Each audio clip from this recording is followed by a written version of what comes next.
नमस्कार, मैं हूँ शिवनाथ झा आर्यावर्त इंटरनेशनल.com से। दोस्तों, पिछले दिनों एक मैच देख रहा था। मैच हॉकी का था। उस हॉकी मैच में एक कलाकार को यह कहा जाता है कि अगर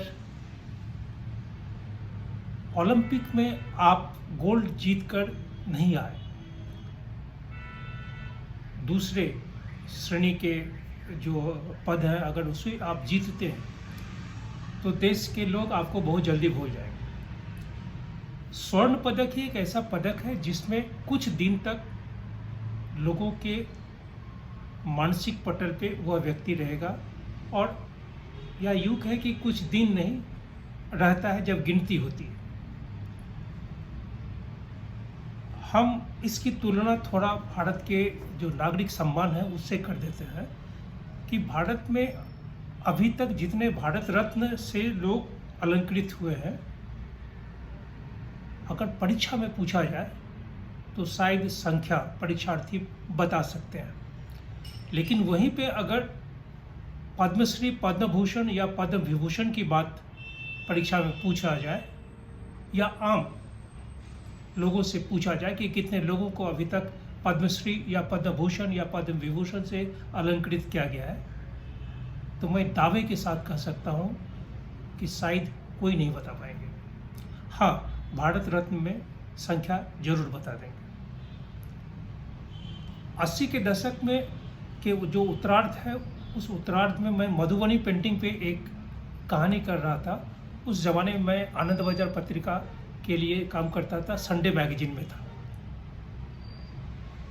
मधुबनी में जहाँ सौराष्ट्र मेला लगता है, मेला शब्द है, वहाँ दूल्हा को जो विवाह पद्धति है वहाँ है। उसमें एक कहानी लिख दिया था कि यहाँ दूल्हा बिकता है, तो बहुत सारे जो मैथिल समाज के लोग हैं वो इसकी आलोचना करने लगे, यहाँ बिकता नहीं है, लेकिन हकीकत है कि बिकता ही है।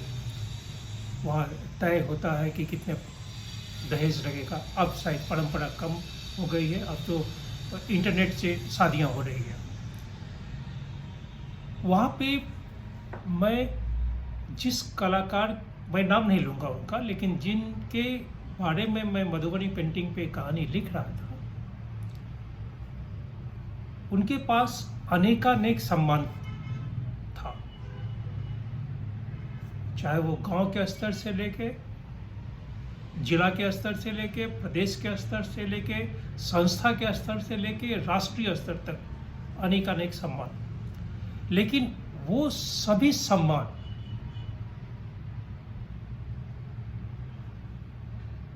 मिट्टी का, हम लोग गांव में बोलते हैं कोठी, उस कोठी में हम लोग अनाज रखते हैं, गेहूं चावल। उस कोने में, उस कोठी पे वो तगमा, समस्त अलंकरण रखा हुआ था। उस पे मिट्टी की परत दर परत जमी हुई थी। मैं उनसे पूछा भी कि ये जितने भी सम्मान आपको मिले, इसको इस कदर क्यों रखे हैं? तो बहुत ही सटीक शब्दों में उन्होंने कहा, जो जवाब दिया वह देश के लोगों के लिए, व्यवस्था के लिए, सरकार के लिए, आयोजकों के लिए, सबों के लिए एक बहुत बड़ा सवाल है। वो महिला बोलती हैं कि तगमा से कोनो पेट भरते, लोग हमरा चिन्हबे करते थे की हेते, सामानो नहीं किने छै, एकरो में व्यवसाय करे छै, एकरो में दलाल छै। हम बनबै सामान आ दलाल जाके बाजार में बेच के पाई कमबै छै। हमरा सबके के पूछते? ये हकीकत है। चाहे वो मिथिला पेंटिंग हो या किसी भी क्षेत्र में जो कलाकार हैं, इस तरह के कलाकार जो बहुत ही निम्न कोटि के श्रेणी के हैं, गरीबी के, जो गरीबी रेखा सरकार निर्धारित की है, उस गरीबी रेखा से 6 मील नीचे अगर वो कलाकार रहते हैं तो भले आप उसे सम्मानित कर दें, लेकिन उसके लिए सबसे बड़ा सवाल ये है कि उसका पेट कौन भरेगा। वो महिला पूछी कि सम्मान लेके क्या करेंगे? जो बनाते हैं उसमें के बीच में दलाल है बैठा हुआ,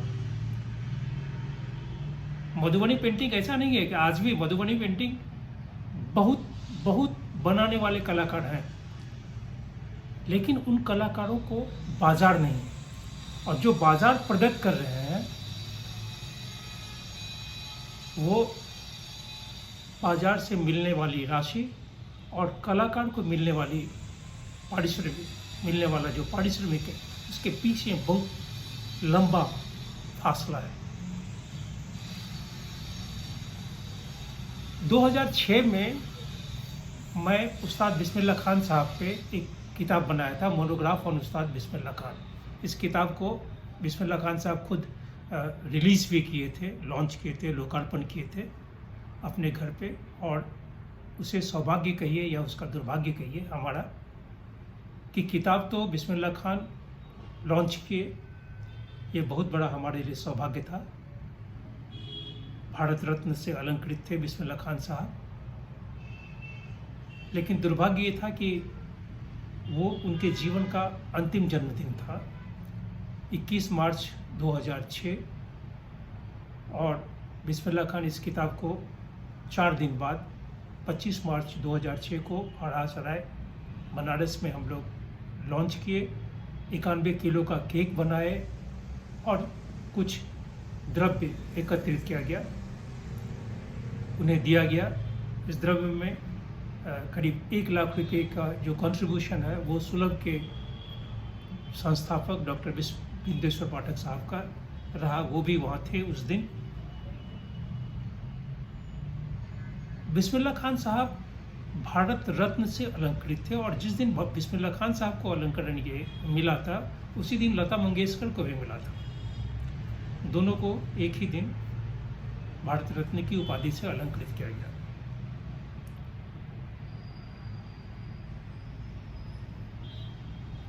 बिस्मिल्लाह खान भारत रत्न से अलंकृत होने के बाद भी जो अलंकरण का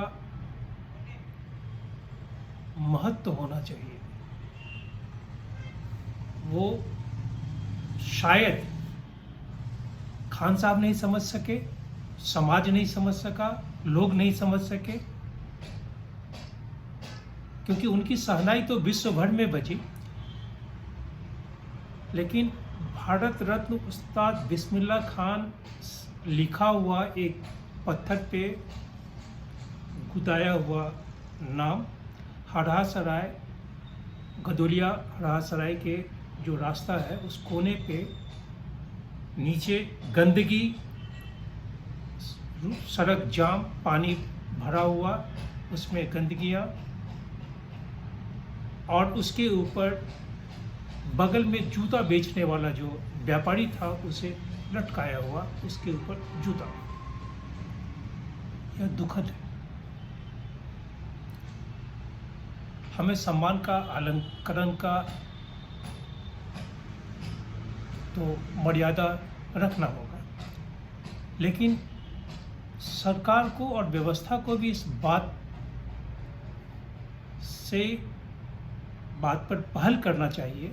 मैं उन्हें समझा नहीं रहा हूँ, कुछ ज्ञान भी नहीं दे रहा हूँ, लेकिन मैं जो महसूस कर रहा हूँ एक पत्रकार होने के नाते, कि जिसे हम अलंकृत करते हैं जिस सम्मान से, वो यह आश्वस्त भी हो कि उस अलंकरण का, उसका जो मर्यादा है वो बचा रहे। जनवरी 2, 1954 को ये नागरिक सम्मान की शुरुआत हुई है। पहला जो भारत रत्न मिला था 1954 में, उसमें थे सी राजागोपालाचारी साहब, सर्वपल्ली राधाकृष्णन साहब और सीवी रमन साहब। अब तक करीब 48 लोगों को भारत रत्न की उपाधि से अलंकृत किया गया है, जिसमें 16 को मरणोपरांत यह अलंकरण है। इसमें अभी तक करीब 3 ऐसे लोग हैं जो भारत के नहीं हैं, लेकिन उन्हें भी भारत रत्न से अलंकृत किया गया था, जिसमें एक मदर टेरेसा थी, उन्हें 1980 में, दूसरा अब्दुल गफ्फार खान साहब थे 1984 में, ये पाकिस्तान के थे, और तीसरे नेल्सन मंडेला साउथ अफ्रीका के 1980 में। ये बीच में थोड़ा एक कंट्रोवर्सी में भी आया था 1992 में, ये सस्पेंड हो गया, और लेकिन फिर 1995 में सर्वोच्च न्यायालय के हस्तक्षेप के बाद इसका फिर पुनः शुरुआत हुई। सवाल ये है कि पद्म विभूषण, पद्म भूषण और पद्मश्री हम जो अलंकरण देते हैं, उसके साथ सरकार को यह भी चाहिए कि एक राशि निश्चित करे, क्योंकि भारत रत्न के मामले में जहाँ तक मुझे ज्ञान है, हो सकता है कि और विद्वान और विदुषी बहुत लोग हैं, सरकार में बहुत सारे लोग हैं जो इस बात को जानते होंगे, लेकिन भारत रत्न को छोड़ के, भारत रत्न में जिन्हें अलंकृत किया जाता है उन्हें कुछ प्रधानमंत्री की जो मासिक तनख्वाह है उसका 50% और जो अन्य suविधाएं हैं वो उनको प्राप्त होती है। लेकिन पद्म विभूषण, पद्म भूषण और पद्मश्री में किसी भी प्रकार का कोई मौद्रिक इजाफा नहीं होता है। 54 से 2021 इतने वर्षों के बीच अगर देखें तो शायद यह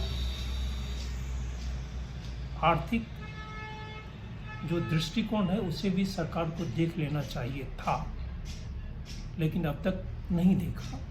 और यही कारण है कि अलंकरण या अलंकृत होने के बाद उस तगमे का जो महत्व रहता है वो महत्व वही हो जाता है जो मिथिला में उस कोठी पे उस अलंकरण को मैं देखा था, या भारत रत्न उस्ताद बिस्मिल्लाह खान के नाम का जो बोर्ड बनारस में देखा और उस पर जो जूता टंगा हुआ देखा अलंकरण का अंतिम। इसलिए समाज के लोगों को सोचना होगा, जिन्हें देश के नागरिक जो इतने बड़े सम्मान है उन्हें यह सम्मान मिलता है, उन्हें भी उस सम्मान का कद्र करना होगा, क्योंकि 136 करोड़ की आबादी में अब तक 3225 लोगों को पद्मश्री से अलंकृत किया गया है, 1280 लोगों को पद्म भूषण और 321 लोगों को पद्म विभूषण से अलंकृत किया गया है। स्वाभाविक है कि पद्म विभूषण से अलंकृत होने वाले लोगों की संख्या 321 है, तो 321 136 करोड़ के लोगों में 321 व्यक्ति बहुत महत्वपूर्ण है। सरकार की नज़र में, समाज की नज़र में जो जिन्हें इस अलंकरण से अलंकृत किया गया, तो हमें इस सम्मान को भी सम्मानित करना होगा। सम्मान में देने में या सम्मान के लिए रिकमेंडेशन करने में जो जहाँ से भी शुरुआत होती है और जहाँ अंत होती है, उस रिकमेंडेशन में, उस अनुशंसा में किसी भी प्रकार की कोई राजनीति नहीं है। यह भी बहुत महत्वपूर्ण है, जो हट नहीं सकता है। जो वर्तमान स्थिति है उस स्थिति में हम राजनीति को हटा देंगे, ये संभव नहीं है। एक चीज़ और कि शायद पद्म भूषण, पद्म विभूषण और पद्मश्री अलंकरण का लोग अपने नाम के आगे या नाम के अंत में इस्तेमाल शायद नहीं करने का एक नियम है सरकार की तरफ से। मेरा मानना है कि जब हम अलंकृत करते हैं उन्हें नागरिक सम्मान से, तो कम से कम जीवित रहने तक अगर वो अपने नाम के साथ अलंकृत शब्द का इस्तेमाल नहीं किए, तो फिर यहाँ तो पुलिस इंस्पेक्टर भी रिटायरमेंट के बाद पुलिस पूर्व अवकाश प्राप्त विधायक लोग भी अवकाश प्राप्त विधायक या पूर्व विधायक, पूर्व सांसद, पूर्व मुख्यमंत्री, पूर्व मंत्री, पूर्व प्रधानमंत्री, पूर्व राष्ट्रपति, सभी लोग पूर्व लिखते हैं। तो जो अलंकृत हुए हैं नागरिक सम्मान से, जिसे इतने बड़े प्रजातंत्र में चुनकर राष्ट्रपति भवन में भारत के राष्ट्रपति उन्हें सम्मान देते हैं, तो उस सम्मानित व्यक्ति को उस सम्मान का अपने नाम के साथ इस्तेमाल नहीं करने देना या इस पे किसी भी प्रकार का प्रतिबंध होना, ये भी अपने आप में एक कुछ अलग तरह का कि नहीं, मैं आपको ये दे रहा हूँ लेकिन इसका आप इस्तेमाल नहीं करेंगे, ये सम्मान मैं आपको दे रहा हूँ इसका आप इस्तेमाल नहीं करें। तो भाई जब दे रहे हैं सम्मान तो फिर मैं इस्तेमाल अगर नहीं करूँ तो सिर्फ फ्रेम लगा के टांग दो दीवार पे, क्या फ़ायदा है। तो हम सरकार को, भारत सरकार को, और एक चीज़ और भी महत्वपूर्ण, राष्ट्रपति भवन में देखे कि भारत के राष्ट्रपति, इसको एकदम अन्यथा लेने की बात नहीं है, और राष्ट्रपति इसे कोई अगर राष्ट्रपति कार्यालय के कोई व्यक्ति इसे सुनेंगे, देखेंगे, कोई अधिकारी देखेंगे, इसे अन्यथा नहीं लेंगे। हम जब किसी को सम्मानित करते हैं तो सम्मान देने वाला अगर 1 फीट ऊंचा रहे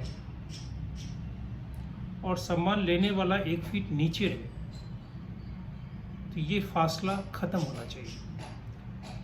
सम्मान देने का मतलब, राष्ट्रपति अगर सम्मान दे रहे हैं और राष्ट्रपति अगर उस नागरिक सम्मान से भी सम्मानित अब तक नहीं है, भले वो राष्ट्रपति हैं लेकिन अपने जीवन काल में अगर उस सम्मान से सम्मानित नहीं है, तो कम से कम दोनों का जो सतह है, दाता का और प्राप्तकर्ता का, वो सतह बराबर होना चाहिए।